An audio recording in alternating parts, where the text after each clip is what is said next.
Hello, എല്ലാവർക്കും നമസ്കാരം. ഞങ്ങളുടെ പുതിയ എപ്പിസോഡിലേക്ക് സ്വാഗതം. ഈ സെപ്റ്റംബർ 22 മുതൽ നിലവിൽ വരുന്ന GST സ്ലാബ് റേറ്റിനെ പറ്റി നമുക്ക് സംസാരിക്കാം. തീർച്ചയായിട്ടും അതൊരു വളരെ പ്രധാനപ്പെട്ട ഒരു വിഷയമാണ്. എല്ലാവർക്കും അറിയാമായിരിക്കും, എങ്കിലും ചിലർ എന്തെങ്കിലും രീതിയിലൊരു ധാരണയില്ലാത്തവർക്ക് വേണ്ടിയാണ് ഈ വീഡിയോ ചെയ്യുന്നത്. അപ്പോൾ അതിന് മുമ്പ് നമ്മൾ ഇതിലേക്ക് പോകുന്നതിന് മുമ്പ് ഈ GST പറ്റിയുള്ള ഒരു അതിൻ്റെ പുറകിലോട്ടുള്ള ചരിത്രം ഒന്ന് തിരിഞ്ഞു നോക്കാം വളരെ ക്വിക്കായിട്ട്. GST എന്ന് പറയുന്ന ടാക്സ്, ഇപ്പോൾ ടാക്സ് എന്ന് പറഞ്ഞാൽ പലതരത്തിലുണ്ടല്ലോ. Income tax, customs duty, excise, അതുപോലെ GST, ഇങ്ങനെ പലതും. അപ്പം GST ആയിരിക്കും എനിക്ക് തോന്നുന്നത് ഇന്ത്യയിൽ മാത്രമല്ല എവിടെ ആയാലും വളരെ പോപ്പുലർ ആയിരിക്കും. നമുക്കത് എല്ലാവർക്കും അറിയാൻ സാധ്യതയുള്ളത്. ബിക്കോസ് അത് ഫസ്റ്റ് ഓഫ് ഓൾ ഇതൊരു ഇൻഡയറക്റ്റ് ടാക്സ് ആണ്. പിന്നെ അവർ എല്ലാ ദൈനംദിന ജീവിതത്തിലും അവരേതെങ്കിലും ഒരു വിനിമയം നടത്തുമ്പോഴോ അല്ലെങ്കിൽ ഒരു സാധനം വാങ്ങിക്കുമ്പോഴൊക്കെ GST അതിനകത്ത് വരുന്നത് കൊണ്ട് അതിനെപ്പറ്റി എല്ലാവർക്കും അത്യാവശ്യം ഒരു ധാരണയൊക്കെ ഉണ്ട്. അപ്പം നമ്മൾ ഇതിൻ്റെ ഈ ഇൻഡയറക്റ്റ് ടാക്സിൻ്റെ ഏറ്റവും പുറകിലോട്ട് പോയി കഴിഞ്ഞാൽ അതിന് ആദ്യകാലത്ത് സെയിൽസ് ടാക്സ് ആയിരുന്നു. സ്റ്റേറ്റ് സെയിൽസ് ടാക്സ് ഉണ്ടായിരുന്നു, അതുപോലെ സെൻട്രൽ സെയിൽസ് ടാക്സ് ഉണ്ടായിരുന്നു. അത് കഴിഞ്ഞിട്ട് പിന്നീട് വന്നതാണ് വാറ്റ്, വാല്യൂ ആഡഡ് ടാക്സ്, പിന്നെ മോഡ് വാറ്റൊക്കെ. അപ്പോൾ ഈ വാറ്റ് എന്ന് പറയുന്നത് ഒരു വിധം GSTയുമായിട്ട് വളരെ അടുപ്പമുള്ള ഒരു ടാക്സ് സിസ്റ്റമാണ്. കാര്യം അതിനകത്ത് ഈ ഇൻപുട്ട് ഔട്ട്പുട്ട് ഒക്കെ ഉണ്ടായിരുന്നു. അപ്പം ഈ വാറ്റിന് ശേഷം വാറ്റിന് ശേഷം മോഡ് വാറ്റ് അങ്ങനെയുള്ള കൺസെപ്റ്റുകൾ വന്നു. GST എന്നുള്ള പേരിൽ അതിനെപ്പറ്റി ഒരു സംസാരം ഉണ്ടായത് 1999 വാജ്പേയി ഗവൺമെൻറ് സമയത്താണ്. അപ്പം വാജ്പേയി എന്ന കെൽക്കർ എന്ന് പറയുന്ന ഒരു കമ്മീഷനെയൊക്കെ നിയമിച്ചു. അവർ പഠനം നടത്തി റിപ്പോർട്ട് സമർപ്പിക്കാൻ വേണ്ടി. പക്ഷേ 2004 അവർക്ക് ഭരണം നഷ്ടപ്പെട്ടു പോയതുകൊണ്ട് പിന്നെ അത് പൂർത്തീകരിക്കാനൊന്നും പറ്റിയില്ല. പിന്നീട് വന്ന നരസിംഹറാവുവിൻ്റെ ലീഡർഷിപ്പിലുള്ള ഗവൺമെൻറ്റിൽ മൻമോഹൻ സിംഗ് ആയിരുന്നു ഫിനാൻസ് മിനിസ്റ്റർ. അവർ ഇതിനെപ്പറ്റി കൂടുതൽ പഠിക്കുകയും കൂടുതൽ അവലോകനം ചെയ്യുകയൊക്കെ ചെയ്ത് 2011 അവർ ഒരു കോൺസ്റ്റിറ്റ്യൂഷണൽ അമെൻമെൻറ്റ് ബില്ല് പാസ്സാക്കി ഈ GST നടപ്പിലാക്കാൻ വേണ്ടി. പക്ഷേ അതിന് ഈ ഓപ്പോസിഷൻ ധാരാളം വളരെ കഠിനമായി എതിർത്തത് കൊണ്ട് എന്ന് പറഞ്ഞാൽ ഇപ്പോഴത്തെ BJP ആയിരുന്നു അന്ന് ഓപ്പോസിഷൻ. അവരെ ഉപയോഗിച്ചുകൊണ്ട് അത് സ്റ്റാൻഡിംഗ് കമ്മിറ്റിക്ക് വിട്ടു. പക്ഷേ അത് സംസ്ഥാന ഗവൺമെൻറ്റുകൾ, എസ്പെഷ്യലി ഓപ്പോസിഷൻ ഭരിക്കുന്ന, അന്ന് ഓപ്പോസിഷൻ എന്ന് പറഞ്ഞാൽ BJPയും അവരുടെ സഖ്യകക്ഷികളും ഭരിക്കുന്ന സംസ്ഥാനങ്ങൾ അതിന് നഖശിതാന്തം എതിർക്കൂ. അതിനകത്ത് ഏറ്റവും മുമ്പ് ഇന്ന് എതിർത്ത ആളെന്ന് പറയുന്നത് നമ്മുടെ അന്ന് ഗുജറാത്ത് ചീഫ് മിനിസ്റ്ററായിരുന്ന, ഇപ്പം നമ്മുടെ പ്രൈം മിനിസ്റ്ററായിരിക്കുന്ന നരേന്ദ്രമോദിയാണ്. അതൊരു വിരോധാഭാസമായിട്ട് തോന്നാമെങ്കിലും എനിവേ 2017 മോഡിയുടെ നേതൃത്വത്തിലുള്ള ഗവൺമെൻറ് അത് നടപ്പിലാക്കി. ഓക്കെ, അപ്പം അതിനുശേഷം ഒത്തിരി റേറ്റുകളിലുമൊക്കെ വ്യത്യാസങ്ങളൊക്കെ ഉണ്ടായെങ്കിലും വളരെ ഒരു സ്ട്രക്ചറലായിട്ടുള്ള മാറ്റം ഉണ്ടാകുന്നത് ഇപ്പോഴാണ്. അപ്പോൾ അതിനു മുമ്പ് 5%, 12%, 18%, 28% എന്നുള്ള സ്ലാബുകളായിരുന്നു ഉണ്ടായിരുന്നത്. അതിപ്പം 2 സ്ലാബുകളാക്കി മാറ്റി, 5%, 18%. അപ്പം എന്താ സംഭവിച്ചതെന്ന് ചോദിച്ചാൽ 28% ഇല്ലാതായി. അത് പലതും 18-ലേക്കോ 5-ലേക്കോ പോയിട്ടുണ്ട്. 18%-ത്തിലുണ്ടായിരുന്നത് ചിലത് അങ്ങനെ തന്നെ നിന്നിട്ട്, ചിലത് 5-ലേക്ക് പോയിട്ടുണ്ട്, ചില നിന്നിലേക്ക് പോയിട്ടുണ്ട്. 12% ഇതുപോലെ തന്നെ മിക്കവാറും 5-ലേക്ക് തന്നെ പോകാനാണ് സാധ്യത, അല്ലെങ്കിൽ നിന്നിലേക്ക് പോകാനാണ് സാധ്യത. അപ്പോൾ നമ്മൾ ഇപ്പോൾ ഇതുകൊണ്ട് ഇമ്പാക്റ്റ് ആയിട്ടുള്ള പ്രൊഡക്ഷനെ പറ്റി, സർവീസിനെ പറ്റി ഒന്നും നമ്മൾ ലിസ്റ്റൊന്നും പറയാൻ മതിയാകത്തില്ല, അതിൻ്റെ ആവശ്യമില്ല. അതിൻ്റെ ഇപ്പം നമ്മൾ വളരെ ഒരു ഹൈ ലെവലിൽ നോക്കിക്കഴിഞ്ഞാൽ ഈ അവശ്യ സാധനങ്ങൾ, പിന്നെ FMCG, fast moving consumer goods, അത്യാവശ്യ സാധനങ്ങൾ, നമ്മുടെ ദൈനംദിന ജീവിതത്തിലെ സാധനങ്ങൾ, അത് ഫുഡാകാം, പിന്നെ personal care items like shampoo, soap, പിന്നെ പേസ്റ്റ്, അങ്ങനെയൊക്കെയുള്ള സാധനങ്ങൾ. പിന്നെ അതിനകത്ത് വില കുറയുകയോ നില്ലാക്കുകയൊക്കെ ആയിട്ടുണ്ട്. അതുപോലെ തന്നെയാണ് ഇപ്പോൾ ഫുഡിനകത്ത് ചപ്പാത്തി, പൊറോട്ട, പിന്നെ അങ്ങനെയുള്ള ഐറ്റംസ് എല്ലാം 0 GST ആയിട്ടുണ്ട്. പിസ്സയുടെ ബേസിനും 0 GST ആയിട്ടുണ്ട്. അത് എനിക്കറിയത്തില്ല അതെന്താ കാര്യം, അത് ഇന്ത്യയിൽ അത് എത്രമാത്രം അത്യാവശ്യമായിട്ടുള്ള സാധനം ആണെന്ന് എനിക്കറിയില്ല. എനിവേ, പിന്നെ അതുപോലെ വളരെ ഇമ്പോർട്ടൻ്റ് ആയിട്ടുള്ള ഒരു കാര്യം ഈ കാറുകളുടെ കാര്യത്തിലാണ്. ചെറിയ കാറുകൾ എന്ന് പറഞ്ഞാൽ 1500 CC ഡീസൽ വണ്ടികൾ, അതിന് താഴെയുള്ള വണ്ടികൾ, അതുപോലെ 1200 CC പെട്രോൾ വാഹനങ്ങൾ, അതിന് താഴെയുള്ളത്, 350 CC മോട്ടോർ സൈക്കിളുകൾ, ഇതിലെല്ലാം 28% ആയിരുന്നത് 18% കുറച്ചു. അതിന് മേലിലുള്ളതിന്, അതിന് മുകളിലായിട്ടുള്ളത്, അതായത് 4 മീറ്റർ, ഇതും 4 മീറ്ററിനും താഴെയുള്ളതിനാണ് ഈ പറഞ്ഞ 18-ലേക്കുള്ളതും, അതിന് മേലുള്ളത് 40% മാറ്റി. 40% അതിൻ്റെ ടാക്സുകൾ. പിന്നെ ഈ അതുപോലെ ഈ എന്താ പറയുന്നത്, ഇൻഷുറൻസിൽ ചില മാറ്റങ്ങൾ ഉണ്ടാക്കിയിട്ടുണ്ട്. ഇൻഷുറൻസിൽ ഹെൽത്ത് ഇൻഷുറൻസ്, പിന്നെ ലൈഫ് ഇൻഷുറൻസ് പോളിസികളൊക്കെ അതിൻ്റെ പ്രീമിയത്തിന് GST ഇല്ല ഇനി മുതൽ. അങ്ങനെ അതുപോലെ തന്നെ ടെക്സ്റ്റൈലിൽ ആക്ച്വലി കുറച്ച് തിരിച്ചാണ് സംഭവിച്ചിട്ടുള്ളത്. അതെനിക്ക് മനസ്സിലാകാത്തൊരു കാര്യമാണ്. ടെക്സ്റ്റൈൽ ഗാർമെൻറ്റ്സ് എന്ന് പറഞ്ഞാൽ നമ്മുടെ ഒരു എക്സ്പോർട്ട് ചെയ്യുന്ന ഒരു പ്രൊഡക്റ്റാണ്. അപ്പോൾ അതിന് ഇതിൻ്റെ മറ്റുള്ള എക്സ്പോർട്ട് ചെയ്യുന്ന സാധനത്തിന് അവിടെ US അതിന് പ്രതിരോധം ഉണ്ടാകുന്ന, ടാരിഫ് മൂലം ഉണ്ടാകുന്നതിനെ പ്രതിരോധിക്കാൻ വേണ്ടി കൂടിയാണല്ലോ ഇത് ചെയ്തത്. അപ്പോൾ അതിന് കുറച്ച് കൂട്ടിയത് എന്താണെന്ന് എനിക്ക് മനസ്സിലാകുന്നില്ല. പക്ഷേ എനിവേ പല സാധനങ്ങൾക്കും വില കുറഞ്ഞിട്ടുണ്ട്.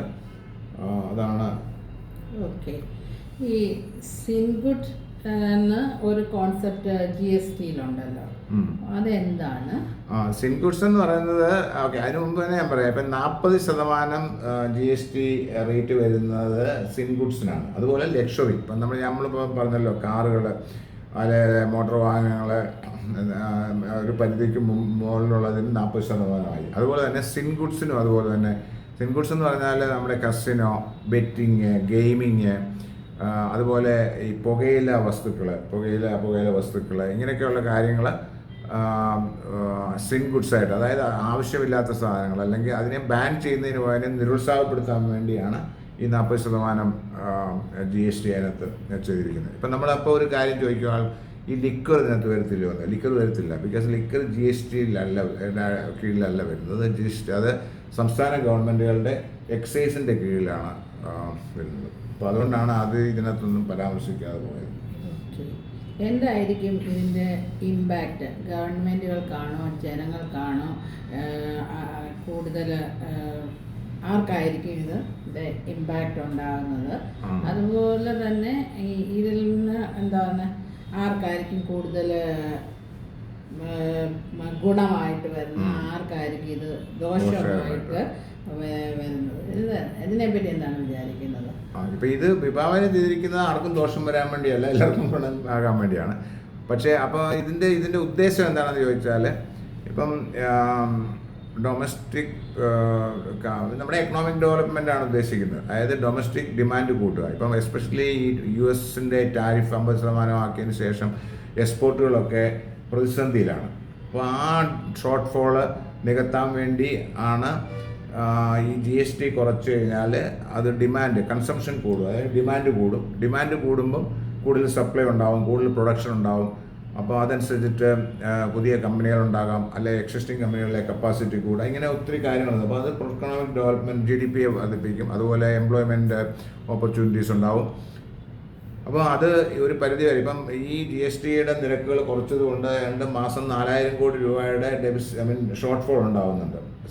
സെൻട്രൽ ഗവൺമെൻറ്റിന് ഉണ്ടാവും അതിൻ്റെ ഒരു ഷെയർ. അപ്പം ആ ഡെഫിസിറ്റ് സ്റ്റേറ്റ് ഗവൺമെൻറ്റുകൾക്കും ഉണ്ടാവും, അത് പിരിച്ചു കൊടുക്കുകയാണ്. അപ്പം അത് നികത്തുന്ന എങ്ങനെയാണെന്ന് ചോദിച്ചാൽ, ഈ പറഞ്ഞ പോലെ ഈ ഡിമാൻഡ് കൂട്ടി, സപ്ലൈ കൂട്ടി, കൂടുതൽ കൺസംഷൻ ഉണ്ടാകുമ്പം ആ റേറ്റുകൾ കുറഞ്ഞതുകൊണ്ടുണ്ടായ നഷ്ടം അത് മേക്കപ്പ് ചെയ്യും എന്നുള്ളതാണ് അസംഷൻ. പക്ഷെ അത് അങ്ങനെ നടക്കുവാണെങ്കിൽ, അപ്പം അതാണ് ഇതിൻ്റെ ഉദ്ദേശം എന്ന് പറയുന്നത്. അപ്പം ഇതുകൊണ്ട് പ്രയോജനം ഉണ്ടാകേണ്ടത് ആർക്കാണ്? ഈ എൻഡ് യൂസർക്കാണ്. ഇപ്പം നമ്മൾ ഒരു കാര്യം മനസ്സിലാക്കണം, ഈ GSTയിലെ ഈ ശരിക്കും GST ബെയർ ചെയ്യുന്നത് എൻഡ് കൺസ്യൂമറാണ്. അവസാനം അത് വാങ്ങിച്ചുപയോഗിക്കുന്ന ആളാണ്. അതിന് മുമ്പുള്ള ആൾക്കാർ, ഇപ്പം മാനുഫാക്ചർ ചെയ്യുന്നവർക്കായാലും അല്ലാത്ത അത് കഴിഞ്ഞുള്ള ഇൻ്റർമീഡിയറീസ്, ഡിസ്ട്രിബ്യൂഷൻ, ആ സപ്ലൈ ചെയിനിലുള്ള എല്ലാ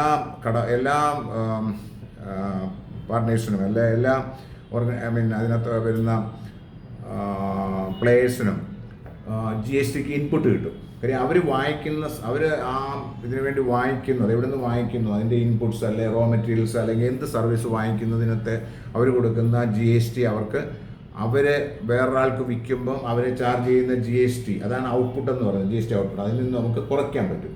പക്ഷേ അവസാനം വാങ്ങിച്ചത് ഉപയോഗിക്കുന്ന ആൾക്ക് ഇൻപുട്ടില്ല. കാര്യം അവർ പിന്നെ വിൽക്കുന്നില്ലല്ലോ, അപ്പോൾ അവർക്ക് അത് ഇൻപുട്ട് കിട്ടുന്നത്. അപ്പോൾ അവരാണത് ബെയർ ചെയ്യുന്നത് ആക്ച്വലി. അപ്പം അവർക്കാണിതുകൊണ്ട് പ്രയോജനം ഉണ്ടാകേണ്ടത്. അതായത് GST കുറയ്ക്കുമ്പം പക്ഷേ അത് ഇപ്പോഴത്തെ പലരുടെയും ഒരു അവലോകനം അനുസരിച്ചിട്ട് ഈ ബെനിഫിറ്റ് എൻഡ് യൂസർക്ക് കിട്ടാനുള്ള സാധ്യത വളരെ കുറവാണ്. മനസ്സിലായില്ലേ? അപ്പം ഇപ്പോൾ ഫോർ എക്സാമ്പിൾ ഞാൻ പറയാം, ഇപ്പം ഈ പോളിസിയുടെ കാര്യത്തിൽ ഇൻഷുറൻസ് കമ്പനികൾ എന്താ ചെയ്യാൻ പോകുന്നത്, അവർക്ക് ഈ സീറോ റേറ്റഡ് അല്ലെ നിൽ റേറ്റഡ് റവന്യൂ ഇൻവോയ്സിങ് ആയതുകൊണ്ട്, അതായത് GST സീറോ ആയതുകൊണ്ട് ഇവർക്ക് ഇൻപുട്ട് എടുക്കാനുള്ള സാധ്യതകളില്ല എന്നുള്ളതിനാണ്. അപ്പോൾ ഇൻപുട്ട് ഇല്ലാത്ത വരുമ്പോൾ അവർക്ക് അതൊരു നഷ്ടമായി വരും. അപ്പോൾ അതിനെ പ്രതിരോധിക്കാൻ വേണ്ടി ഇവരെ ഈ GSTയുടെ നില്ലാക്കിയ ബെനിഫിറ്റ് കൺസ്യൂമർക്ക് കൊടുക്കാനുള്ള സാധ്യത വളരെ കുറവാണ്. അല്ലെങ്കിൽ ഞാൻ വേറൊരു എക്സാമ്പിൾ വെച്ച് പറയാം. ഇപ്പം ഒരു 18%, ഒരു 1000 രൂപയുടെ സാധനം ഇതിന് മുമ്പ്, ഇപ്പോൾ 22 സെപ്റ്റംബറിന് മുമ്പ് 18% GST ഉള്ളതാണെന്ന് വിചാരിക്കുക. അപ്പോൾ 1180 രൂപയാണ് കൺസ്യൂമർക്ക് പേ ചെയ്തുകൊണ്ടിരുന്ന ആ സാധനത്തിന്. ഇപ്പോൾ ഇനി അത് 18-ൽ നിന്ന് 5% ആക്കി മാറ്റുമെന്ന് വിചാരിക്കുക. അപ്പോൾ എത്ര ആയിരിക്കും?